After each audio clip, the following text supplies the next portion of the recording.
Kisah Para Rasul 1 ayat 8 sampai 9. Tetapi kamu akan menerima kuasa kalau Roh Kudus turun ke atas kamu, dan kamu akan menjadi saksiku di Yerusalem dan di seluruh Yudea dan Samaria dan sampai ke ujung bumi. Sesudah ia mengatakan demikian, terangkatlah ia disaksikan oleh mereka, dan awan menutupinya dari pandangan mereka. Amin. Amin. Bapak Ibu kekasih Tuhan, dari dua ayat ini kita akan coba belajar apa arti terangkatnya Yesus ke surga, atau dengan istilah kata lain, apa arti Yesus kembali ke surga, apa arti Yesus naik ke surga. Nah Bapak Ibu, yang pertama adalah bahwa Yesus membuktikan bahwa asal daripada Yesus itu bukan di bumi atau di dunia ini.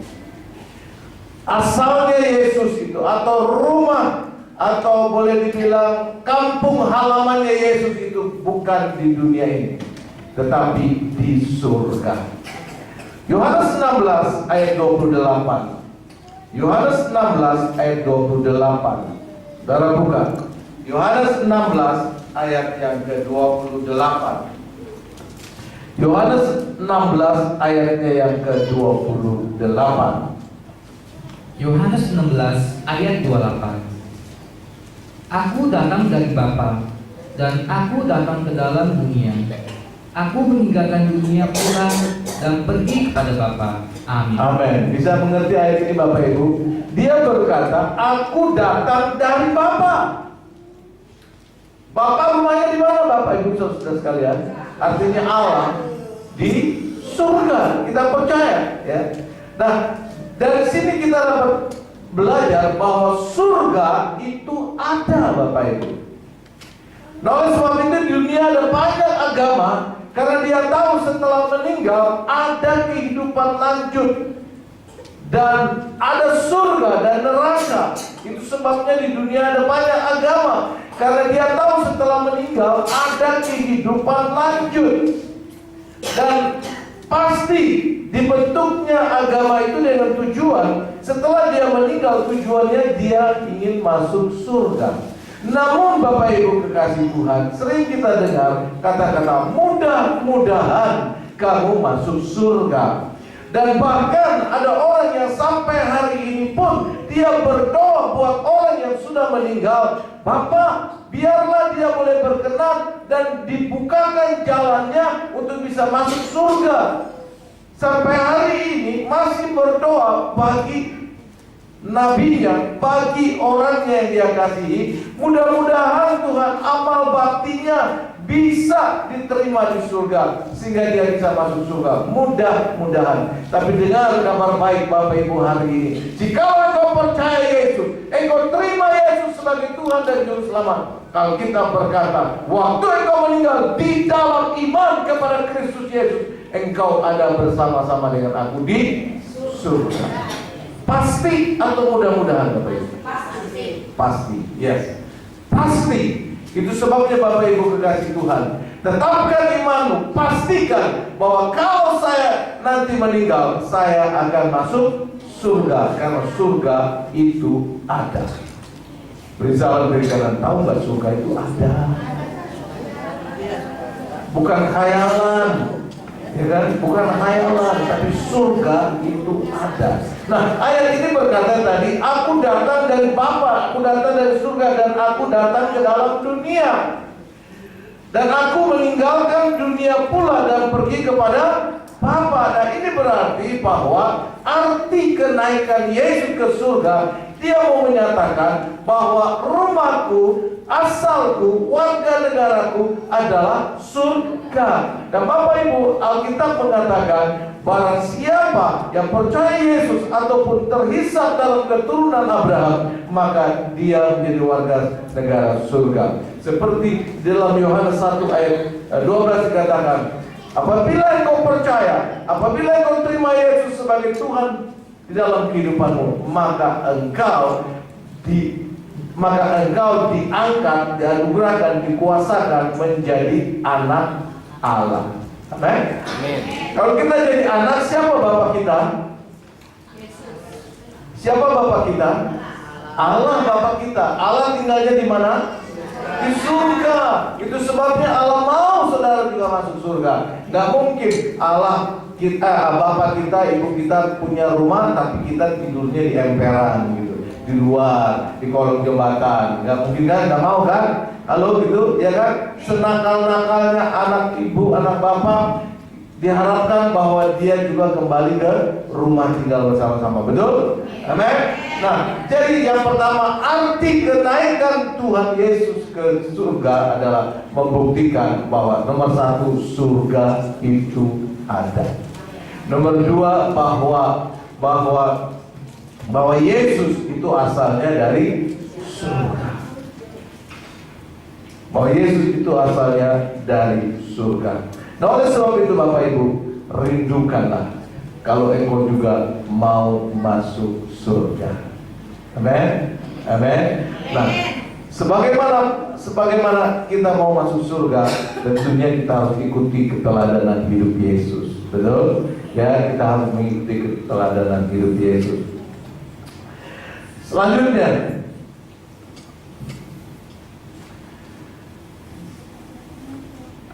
masih bahwa Yesus itu asal dari surga.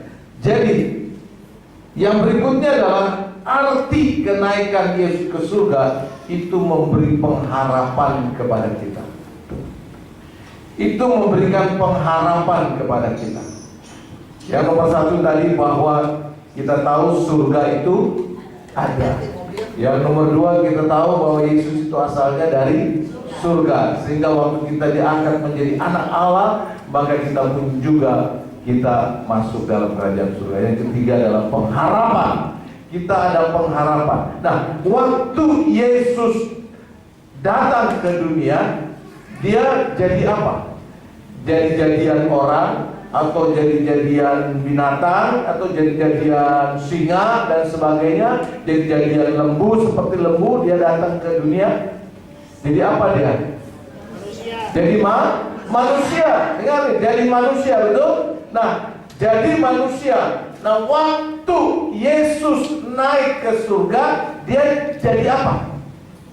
Tuhan. Jadi apa? Masih jadi manusia, atau dia mau naik ke surga langsung jadi lembu, langsung jadi malaikat? Tetap tubuhnya manusia. Murid-muridnya lihat Yesus pribadi yang persis seperti manusia, dan memang dia manusia. Ya, betul? Ya kan? Ada tubuh yang terlihat, dia naik ke surga. Nah, dari sini kita dapat satu pelajaran. Berarti ada manusia yang bisa masuk surga. Betul? Ada manusia yang bisa masuk surga. Nah, kita manusia atau binatang? Halo? Kita manusia, betul? Berarti kita juga bisa masuk surga. Inilah pengharapan kita, bahwa kita juga bisa masuk surga. Kalau Yesus bisa masuk surga, itu berarti bahwa di surga ada manusia, manusia Yesus. Amin. Dan kalau kita juga manusia, berarti kita juga bisa masuk surga, Bapak Ibu. Ada amin? Amin.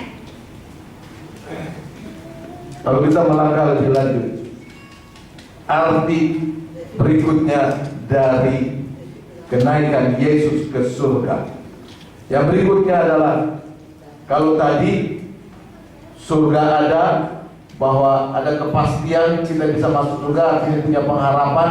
Yang berikutnya adalah Yesus naik ke surga memiliki arti bahwa Ia mau mendewasakan murid-muridnya.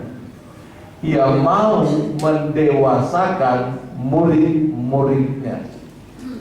Jelas? Kalau Yesus masih di bumi, dia berkumpul dengan murid-muridnya semuanya, Dan murid-muridnya kayaknya kolokan sama Yesus gitu, nggak dewasa. Sedikit-sedikit Yesus, sedikit-sedikit Yesus. Tapi Yesus mau ajar kepada murid-muridnya bahwa kamu harus dewasa.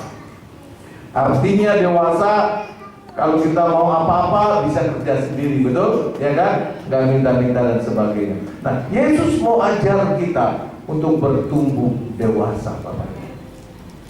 Nah, bagaimana caranya dia mengajar kita dewasa, Bapak Ibu? Kalau murid di sekolah, gimana mengajar murid itu bisa jadi pintar, Bapak? Halo, pernah sekolah kan? Pernah ya kan? Lalu sekolahnya nggak naikkan gitu, atau naik kelas? Pernah naik kelas atau pernah tinggal kelas? Naik kelas terus ya kan? Nah, gimana caranya supaya naik kelas? Belajar satu. Kenapa mesti ada naik kelas gitu? Kenapa? Supaya kita jadi dewasa, betul ya kan? Jadi kita nanti udah pintar-pintar, akhirnya kita bisa kerja sendiri, betul ya kan? Gak minta terus sama mama papa juga ya. Akhirnya kita bisa kerja sendiri karena kita sudah bisa dewasa, betul ya kan? Nah, di dalam Lukas pasal 6 ayat yang ke-40, bisa baca barangkali. Lukas 6 ayat ke-40.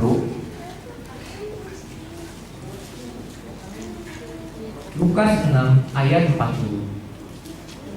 Seorang murid tidak lebih daripada gurunya, tetapi barang siapa yang telah tamat pelajarannya akan sama dengan gurunya. Amin. Perhatikan ayat ini. Seorang murid nggak lebih dari, ya, kita tunggu dari sebentar. Lukas 6 ayat 40, ada yang belum dapat. Lukas 6 ayat 40. Lukas 6 ayat 40. Ayo dapetin, berjuang terus cari ayatnya ya sampai dapat. Udah ketemu Ibu? Lukas 6 ayat 40. Lukas di perjanjian lama, perjanjian baru. Perjanjian baru. Jadi ada di belakang atau di depan? Di belakang ya, jangan cari di depan ya. Depan perjanjian lama, belakang. Nah, saya keluar sebentar. Ibu-ibu harus belajar baca Alkitab ya. Mulai hafalin perjanjian baru dan perjanjian lama. Alkitab terbagi atas dua bagian, perjanjian lama dan perjanjian baru, ya kan? Nah, perjanjian lama dimulai dari Kejadian, Keluaran, Imamat, Bilangan, Ulangan, ya kan? Gitu ya, dibagi 5 buku kitab Nabi, ya. Dan ketemu Lukas 6 ayat 40. Ya, supaya semua dapat, supaya ada berkat ini. Lukas 6 ayat 40. Jelas? Ketemu? Ketemu Ibu? Ya kan tadi udah dibacain. Sekarang Bapak Ibu baca sama-sama. Lukas 6 ayat 40. 1, 2, 3. Seorang murid tidak lebih daripada gurunya, tetapi barang siapa yang telah tamat pelajarannya akan sama dengan gurunya. Tapi barang siapa yang tamat belajarnya akan sama dengan gurunya. Jadi pinternya sama, ya kan? Kalau tamat, kalau nggak tamat, ya nggak naik kelas, ya bodoh terus. Betul, ya kan? Kita harus tamat belajarnya. Nah, belajarnya apa? Belajar doa, ya dalam ibadah, belajar ibadah. Nah, doa aja nggak mau, disuruh doa aja nggak mau, gimana bisa tamat? Ya kan? Suruh baca Alkitab aja nggak mau, suruh belajar aja nggak mau, gimana bisa tamat, Bapak Ibu? Amin. Jadi kalau kita mau tamat, kalau suruh doa, kita doa, karena itu pelajarannya. Kita baca Alkitab, kita baca Alkitab, itu pelajarannya. Kita ibadah hari Minggu, kita ibadah, karena itu pelajarannya. Betul? Nah, kalau pelajaran ini diikutin terus, maka kita akan tamat. Nah, kita kembali. Arti kenaikan Yesus yang tadi saya katakan adalah mendewasakan saya dan Bapak Ibu. Katakan dewasa. Mendewasakan artinya membesarkan supaya kita jadi dewasa, jadi pintar istilahnya. Betul? Nah, Jadi kalau kita mau pintar, kita mau dewasa, kita harus mau belajar, ya kan? Nah, belajar susah apa gampang, Bapak Ibu? Halo? Gampang, tapi kenapa nggak naik gitu? Ya kan? Susah gampang. Yang ketemu yang gampang, gampang. Ketemu yang susah, ya susah. Nah, kenapa sih kita hidup kok banyak pergumulan gitu? Kenapa kita hidup sama Tuhan Yesus kok ada banyak ujian, pergumulan? Habis dibaptis, bukannya kita terima banyak berkat, malah ketemu pencobaan dan sebagainya. Kenapa? Tuhan nyusahin hidup aja nih, gitu ya. Nah, inilah Tuhan membentuk kedewasaan bagi kita, supaya waktu kita boleh menghadapi pergumulan, lalu kita menang dalam pergumulan itu karena kita setia, maka kita bisa bersaksi kepada orang, kita bisa ngajar kepada orang bahwa kamu harus setia. Lihat nih, aku mengalami banyak pergumulan, hari lepas hari gak habis-habisnya pergumulan ini. Tetapi setiap aku menghadapi pergumulan, karena Tuhan memberikan kuasa dan Tuhan mengatakan aku adalah Allahmu, aku adalah Immanuel, aku percaya itu, dan aku keluar sebagai pemenang. Ya, nah sehingga kita bisa bersaksi kepada orang lain dan orang lain dikuatkan. Nah, inilah tipe orang yang dewasa, menguatkan, bukan mengkritik, mendewasakan, memberi pertolongan. Ada amin? Sampai sini bisa tangkap ibu-ibu? Bapak masih bisa ikuti saya? Amin? Ya, oke. Nah, jadi mengapa kita banyak menghadapi pergumulan? Yang nomor satu adalah Tuhan mendewasakan kita. Tapi kalau dalam pergumulan itu nggak lurus-lurus, ya pergumulannya di situ terus, di situ terus, di situ terus, di situ terus. Nah, kita harus periksa diri kita. Mungkin kita di pelajaran itu nggak lulus terus karena kita nggak ngerti. Mungkin kita malas belajar dan sebagainya. Tuhan akan memaksa kita untuk belajar. Tuhan akan memaksa kita untuk kita bisa mengerti. Kalau nggak ngerti, tanya. Ya. Nah, jadi arti kenaikan Yesus ke surga adalah yang berikutnya yang nggak tahu yang berapa tadi ya, mengalir terus. Adalah untuk mendewasakan kita. Amin. Nah, orang yang dewasa dia tidak gampang putus asa. Orang yang dewasa dia tidak gampang putus asa. Orang yang dewasa kalau dia menghadapi ujian, dia nggak lihatnya masalah ujian itu susah banget. Ini guru di sentimen ya sama saya, kasih soal yang susah banget supaya saya nggak lulus ya. Tapi kita berpandangan positif, kalau ujian itu cukup berat dalam kehidupan kita, kita harus melihat ke depan bahwa maksud guru itu supaya kita lebih pintar. Betul? Waktu saya dulu masih di SMP, SMA, ataupun di perguruan tinggi, saya belajar matematika dan sebagainya. Nah, kalau saya bandingkan dengan matematika yang saya ikuti anak-anak sekarang, walaupun saya tahu bisa ngerjakan dan jawabannya sama, tetapi saya mengerjakannya dibilang salah. Mereka mengerjakannya begitu berputar-putar, akhirnya jawabannya toh sama-sama juga, tapi saya salah. Cara jalannya salah. Kenapa? Karena dibuatnya supaya anak-anak sekarang ini lebih pintar, lebih kreatif dan sebagainya dan sebagainya. Nah, demikian juga Tuhan. Tuhan memberi banyak pergumulan dalam kehidupan kita supaya kita lebih pintar, lebih dewasa dan dewasa dan dewasa. Betul? Ya. Nah, coba kita buka dalam. Tadi saya katakan bahwa orang yang dewasa itu pikirannya positif. 2 Korintus 2 Korintus pasalnya yang keempat.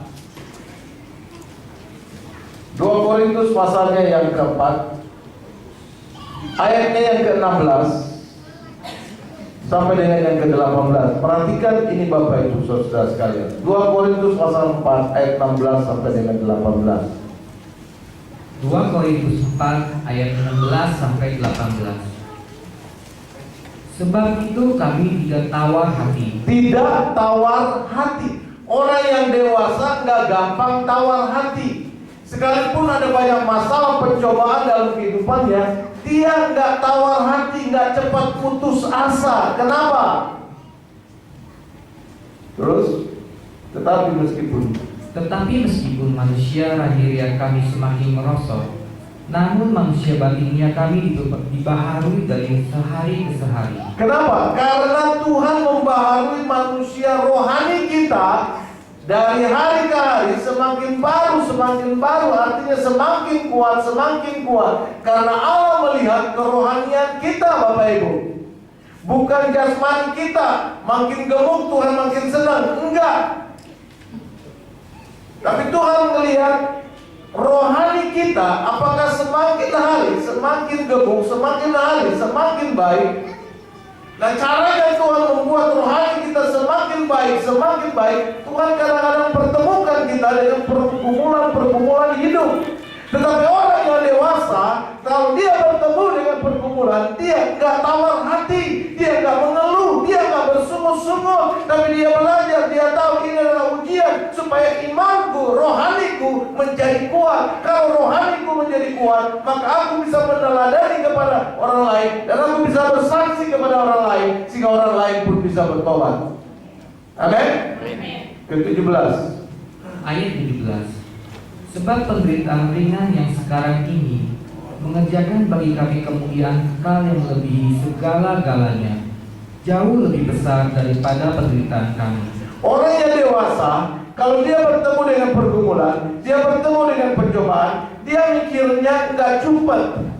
Dia mikirnya bahwa dia ke depan, kalau saya diuji, kalau saya mendapatkan ujian pencobaan, itu sebenarnya untuk membina rohani saya, dan yang kemudian Tuhan pun memberikan satu janji bahwa ke depan setelah engkau lewat pergumulan ini, ke depan engkau akan melihat ada berkat yang luar biasa. Ada amin? Amin. Lalu berikutnya ayat 18. Sebab kami tidak memperhatikan yang kelihatan, melainkan yang tak kelihatan. Karena yang kelihatan adalah sementara, sedangkan yang tak kelihatan adalah kekal. Amin. Bapak Ibu, saya tidak memfokuskan kepada masalah pencobaan ini. Aduh, gitu berat pencobaan saya. Tapi mata rohani kita lihat ke depan bahwa Tuhan menyediakan sesuatu yang luar biasa. Amin. Amin.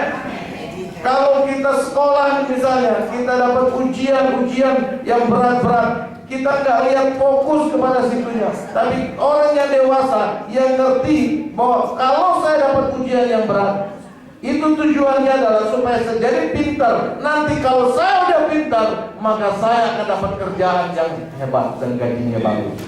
Betul? Betul? Ya kan? Kenapa Bapak Ibu menyekolahkan anaknya? Lalu engkau paksa belajar, ada jam belajar. Bahkan kalau nggak belajar dimarahi. Kenapa? Atau kan nggak belajar, bagus, kamu anak pintar, udah nggak usah belajar. Capek ya, tidur deh dulu, nanti belajar belakangan gitu. Begitu? Enggak, disiplin belajar. Kenapa? Karena supaya nanti udah besar, anak itu jadi istilahnya jadi orang lah gitu ya kan ya, punya gaji besar, punya kerjaan baik, nggak ngerongrong kepada orang tua, betul? Ya kan? Nah, orang yang dewasa akan berpikir seperti itu. Sekalipun pencobaan saya berat, sekalipun pergumulan saya berat, saya nggak lihat pergumulan saya ini berat, tapi saya lihat ke depan Tuhan menyediakan sesuatu yang dahsyat bagi kehidupan kita. Amin. Itu sebabnya tatkala engkau menghadapi pergumulan, tatkala engkau menghadapi masalah-masalah, jangan tawar hati, jangan bersungut-sungut, mengucap syukur aja kepada Tuhan. Sebab Tuhan berkata, sesudah ini habis gelap ada terang. Ada amin. Tidak selamanya engkau ada di dalam masa-masa yang sukar. Sebab aku memegang dengan tangan kananku, aku membawa dan aku bilang masa depanmu masih ada. Harapkan itu Bapak Ibu. Amin. Jadi itulah salah satu bagian arti kenaikan Yesus adalah membuat saya dan saudara menjadi dewasa. Oleh sebab itu Tuhan inginkan tetap setia kepada Tuhan. Amin. Tetap setia kepada Tuhan. Karena firman Tuhan bilang dalam Wahyu 2 ayat 10 dikatakan, berbahagialah orang yang setia sampai mati. Berbahagialah orang yang setia sampai mati. Artinya tetap percaya, mengandalkan kekuatan kepada Tuhan. Maka Tuhan katakan, Tuhan akan bersama-sama engkau di dalam kerajaan surga. Amin. Amin. Beri kemuliaan dulu buat Tuhan yang begitu luar biasa. Haleluya. Sekarang kita masuk ke dalam bagian yang terakhir. Masih banyak sih, tetapi saya ringkaskan saja. Yang pertama tadi bahwa arti kenaikan Tuhan Yesus ke surga adalah karena membuktikan bahwa surga ada, ya. Nomor 2, membuktikan bahwa Yesus ada di surga dan Yesus adalah manusia Allah, dan maka kita juga sebagai manusia yang telah diselamatkan, ditebus oleh Allah, maka kita juga bisa masuk surga. Pasti, amin. Katakan pasti. Kita masuk surga, bukan mudah-mudahan, ya kan?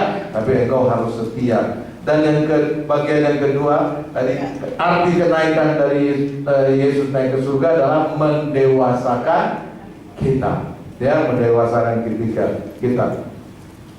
Dan yang ketiga, bagian ketiga adalah Ia mau. Yesus naik kan, ya, Yesus naik ke surga. Artinya Ia mau. Ia siapa? Yesus, ya. Yesus mau kita ini jadi agen kerajaan surga. Yesus mau, Allah mau kita jadi agen kerajaan surga di bumi ini. Betul? Yesusnya naik kan ke surga, yang tinggal di bumi adalah kita semua masih ada di bumi, ya kan? Bapak Ibu masih nginjak bumi? Masih kan? Berarti kita masih tinggal di bumi. Tuhan mau saya dan saudara-saudara jadi agennya kerajaan surga. Nah, sekarang saya mau tanya, ngerti nggak tugas agen? Distributor gitu ya, pegang agen gitu ya. Misalnya nih, ya kan? Misalnya Bapak Ibu ini jadi agennya elit gitu ya kan ya. Jadi agennya elit. Ngerti nggak tugasnya jadi agen elit? Apa mau terima komisinya aja, dagangnya nggak mau gitu? Mesti jualan dong, ya kan? Mesti jualan dong, nawarin ini bambu elit hebat loh, kalau dibanting nggak penyok kecuali dibilas sama tank, gitu ya kan? Jadi penyok begitu, ya kan? Ya kan? Harus jualan dong. Nah, jualannya sehari omsetnya berapa? 1, 2, 3. Kalau sehari cuma 1 bangku dijual, Pak Hendy bilang, udah deh, gue cabut deh agennya. Kira-kira berapa? Paling tidak sebanyak banyaknya, ya kan? Nah, kalau udah banyak, misalnya sehari bisa jual 200 bangku atau bisa 500 bangku, akhir tahun nih bonusnya pergi ke Bangkok, gitu ya. Amin. Gitu kan ya? Jadi agen itu harus aktif, jual barangnya yang kita pegang, agen. Demikian Bapak Ibu. Waktu Yesus mau naik ke surga, dia bilang, pergilah ke seluruh ujung bumi, beritakan Injil, jadikanlah semua bangsa muridku. Amin. Amin. Nah, itu sama juga jualan surga tuh, ya kan? Kita jadi agennya. Dan Tuhan bilang, kamu adalah terang dunia dan juga garam dunia. Jadi kamu berfungsi jadi terang, jadi garam, untuk memberitakan nomor 1 bahwa Yesus itu adalah Tuhan dan Juru Selamat, sehingga setiap orang boleh terima Yesus sebagai Tuhan dan Juru Selamat. Ada amin Bapak Ibu? Ya. Nah, kalau kita jadi agen, ya, kira-kira pabriknya kasih wewenang nggak buat kita? Misalnya lah kita ambil saya agennya elit, ya, saya agennya elit. Kira-kira perusahaan elit kasih wewenang nggak sama saya? kasih undang kan, saya boleh pakai kartu nama elit. Saya bilang di saya dari elit, saya mau menawarkan filing kabinet, saya menawarkan kursi, saya menawarkan apa aja lah produk elit, ya kan? Dikasih nggak Pak Hendy? Kasih, ya kan? Nah, itu adalah kuasa. Yesus memberikan kuasa kepada murid-muridnya untuk kita jadi agen. Betul? Di dalam ayat 8 dikatakan kuasa itu akan menyertai kamu untuk pergi memberitakan Injil. Ada amin? Nah, kuasa itu kita pakai, Bapak Ibu. Ya kan? Kita pakai. Nah, kuasa itu adalah ampuh. Nah, kalau saya dari elit, karena elit sudah punya nama baik, punya elit semua nama kenal, maka waktu saya datang dengan menyodorkan kartu nama saya dari elit, maka di dalam kartu nama itu ada penyertaan power, wibawa elit ada pada saya. Betul? Wibawa elit itu ada pada saya, sehingga orang yang mendengar, oh Pak ini dari elit ya, langsung dia mulai familiar, langsung dia mulai bergaul. Nah, Bapak Ibu kekasih Tuhan, demikian juga waktu saudara jadi agennya kerajaan surga, maka saudara diberi kuasa dari kerajaan surga untuk memberitakan Injil, dan kuasa itu menyertai saudara. Dan Alkitab katakan kuasa itu lebih besar dari segala kuasa yang ada di dalam dunia. Betul? Amin? Amin? Masihkah punya kuasa itu dalam hidupmu, Bapak Ibu? Amin, imani, ya. Sehingga Alkitab bilang, kalau engkau tumpang tangan kepada orang sakit, maka kuasa itu akan mengalir, wibawa kerajaan surga itu mengalir. Waktu saya menawarkan barang elit ke toko-toko, saya bilang saya orang elit, maka wibawa elit, kuasa elit itu mengalir ke telinga mereka, sehingga saya bisa diterima. Betul? Kalau saya bilang saya agen dari abal-abal, nggak bakal diterima. Betul, ya kan? Bikin kursi abal-abalan kayak apa? Tadi didudukin udah jatuh begitu lagi, ya kan? Tapi kalau saya bilang saya agen dari elit, oh elit ya, wah dia udah lama, dari tahun berapa? Dari tahun berapa? 1979. Dari 79 berdiri. Wah, namanya bagus. Berapa sekarang? Harganya naik-naik dikit nggak apa-apa, dia tahu kualitasnya bagus.